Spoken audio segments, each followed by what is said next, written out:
السلام علیکم، welcome to my channel Urdu ایبے۔ چلیے شروع کرتے ہیں آج کی ویڈیو۔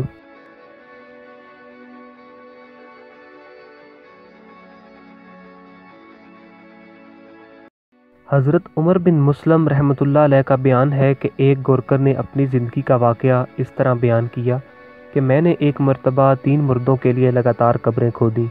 میں 2 قبروں کو کھود کر تیسری قبر کو کھود رہا تھا کہ مجھے شدید گرمی کا احساس ہوا۔ میں نے قبر پر کمبل ڈال دیا اور نیچے اس کے سائے میں بیٹھ گیا۔ اس دوران میں نے یہ عجیب منظر دیکھا کہ 2 شخص شہابی گھوڑوں پر سوار ہو کر آئے ہیں اور پہلی قبر پر کھڑے ہو کر ایک شخص نے دوسرے شخص سے کہا کہ لکھ۔ دوسرے نے کہا کیا لکھوں؟ تو پہلا شخص گویا ہوا کہ لکھ 1 فرسخ طول اور 1 فرسخ عرض۔ اس کے بعد یہ دونوں شخص دوسری قبر کے پاس آئے اور ایک شخص نے دوسرے سے کہا لکھ۔ اس نے جواباً کہا کہ میں کیا لکھوں؟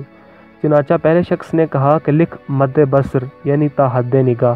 پھر یہ دونوں تیسری قبر کے پاس آئے کہ جس کے اندر میں سائے میں موجود تھا۔ ایک نے دوسرے سے کہا لکھ، دوسرے نے کہا میں کیا لکھوں؟ اس پر پہلے شخص نے کہا لکھ شہادت کی انگلی اور انگوٹھے کے درمیان کا فاصلہ۔ اس منظر کو دیکھنے کے بعد میں بیٹھ کر تینوں جنازوں کا شدت سے انتظار کرنے لگا۔ چنانچہ ایک جنازہ آیا، اس کے ساتھ بہت کم آدمی تھے۔ میں نے پوچھا یہ کس کی میت ہے؟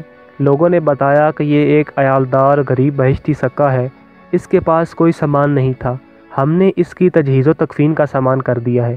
یہ سن کر میں نے قبر کھودنے کی مزدوری یہ کہہ کر لوٹا دی کہ اس کے گھر والوں پر خرچ کرو، اور پھر اس کو اس قبر میں دفن کر دیا گیا۔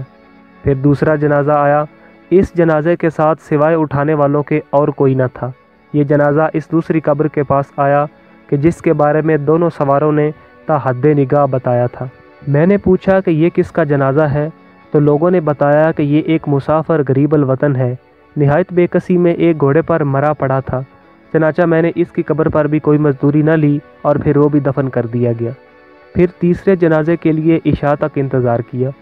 عشاء کے بعد ایک جنازہ آیا، میں نے پوچھا تو لوگوں نے بتایا کہ یہ مشہور اور سرمایہ دار خاندان کی معتبر عورت کا جنازہ ہے۔ اس جنازے میں کافی اصدام تھا۔ یہ عورت اس تیسری قبر میں دفن کر دی گئی کہ جس کے بارے میں دونوں سواروں نے کہا تھا کہ 2 انگلیوں کے درمیان کا فاصلہ، یعنی شہادت کی انگلی اور انگوٹھے کے درمیان جتنا فاصلہ ہے اتنی ہی اس کی قبر کی وسعت ہے۔